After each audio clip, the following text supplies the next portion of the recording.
Okay, welcome to Physics 360, Chapter 3, Section 3 and 6, Damped Harmonic Motion. So we've studied simple harmonic motion so far, and now we're going to study damped harmonic motion.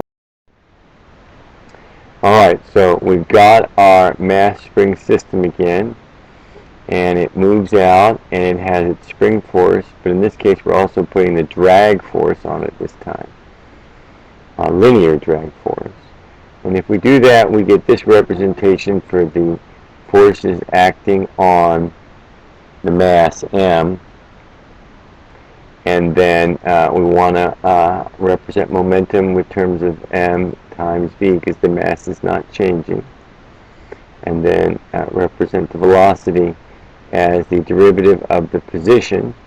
And we get this expression and divide by m, and we can get that expression. So now what we're going to do is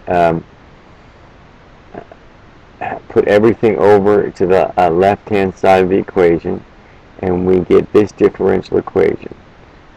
This is a linear second-order differential equation that can be solved, and everybody should know how to solve this in class. So what we're going to do is going to make a few substitutions. I'm going to replace the c over m with, make it equal to 2 gamma. The reason we're going to do this is when we solve for the roots, it's going to make it a little bit easier to do that. And then again, the k divided by m is the natural frequency squared.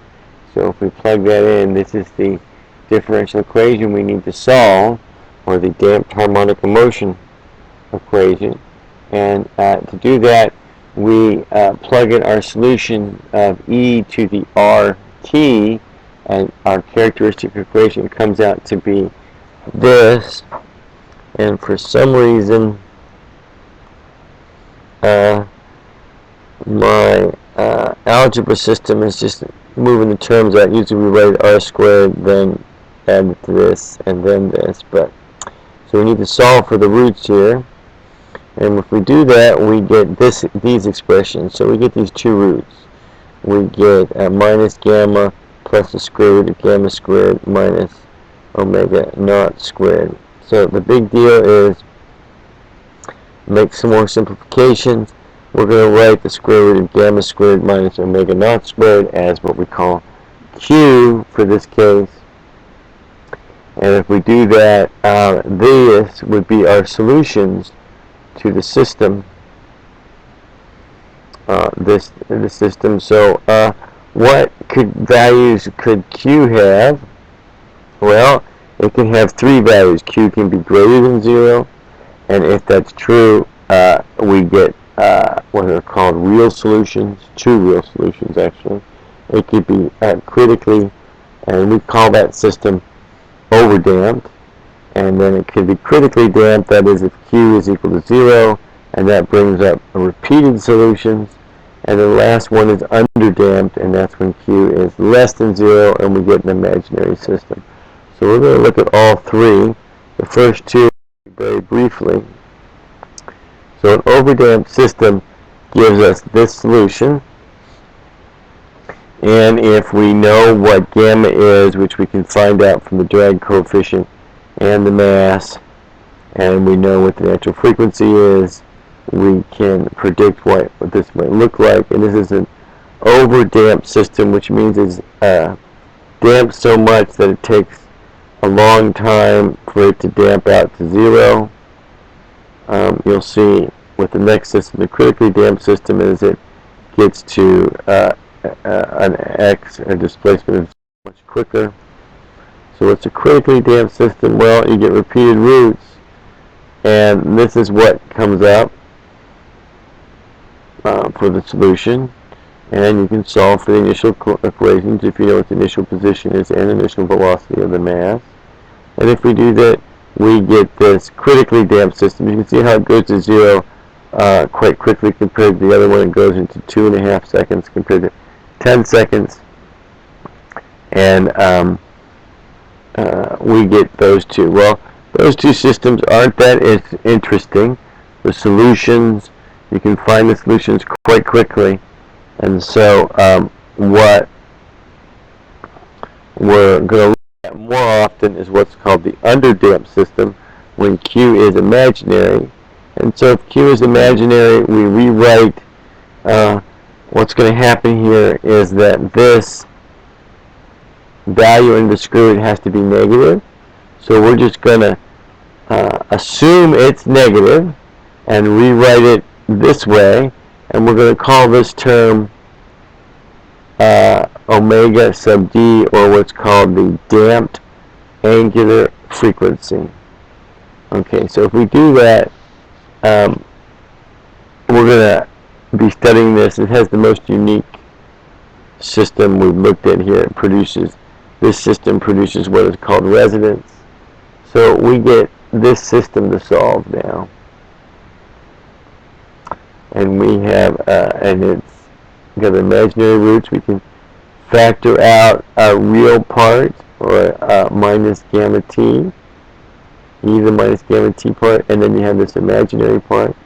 Well, how do you deal with this imaginary part? Well, there's actually two solutions here. There's this solution and its complex conjugate. You can have, and then if you have the complex conjugates, you can always arrange them to be one solution. So if we do it this way, we get two different coefficients in this case. And then if we do that, what happens is our coefficients turn out to be these, or these terms here.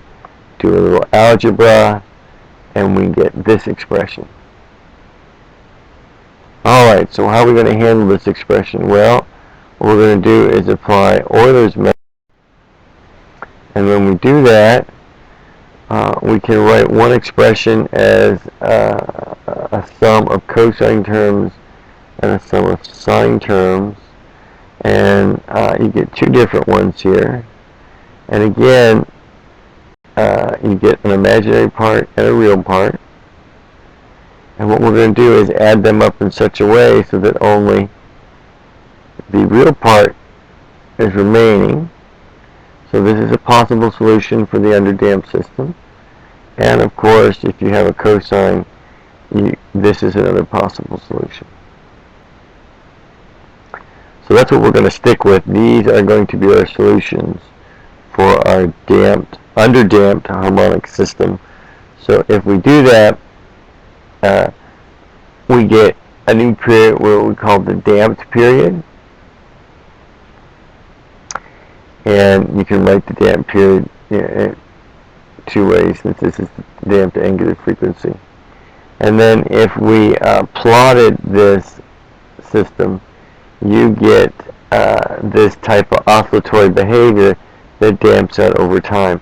And the amplitudes tend to decrease exponentially as by this term right here, this e to the minus gamma t.